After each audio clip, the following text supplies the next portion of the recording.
Hello అండి, మా ప్రొద్దుటూరులో అయితే ఒక పెద్ద ఇన్సిడెంట్ జరిగిందండి. ఈ ఆదివారం సాయంత్రం ఒక్కసారిగా ఊరంతా ఉలిక్కి పడేలా ఇన్సిడెంట్ అయితే జరిగిందనమాట.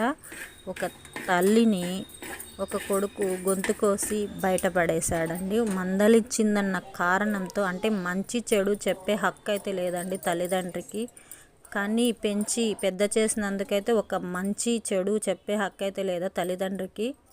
ఒక మాట అంటే ఏమైపోతారండి? ఏమవుతుంది? ఒక మాట అంటానే మీకోసమే కదా మేము మంచి చెడు చెప్పేది, మీ భవిష్యత్తుల కోసమే కదా. దానికి వాడు కూరగాయలు కట్ చేసే చాకు తెచ్చి గొంతు కోసి బయటపడేశాడట. వాళ్ళ నాన్ననైతే బెడ్రూమ్లో పెట్టి లాక్ చేసేసి, వాడు ఈ పని చేసి మళ్ళీ లాక్ తీసి నీ పిల్లాన్ని చంపేశాపో అని చెప్తాడంట. వాడు అసలు మనిషేనా, వాడు మృగమా అనేది అర్థం కావడం లేదు.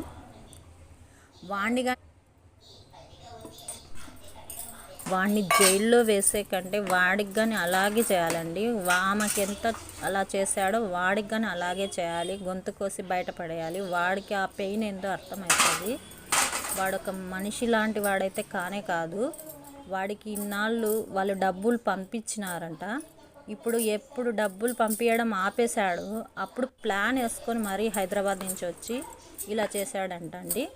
వాడికైతే పుట్టుగతులే ఉండవన్నమాట ఒక తల్లిని ఇలా చేసిన వాడికి. Okay friends, okay bye.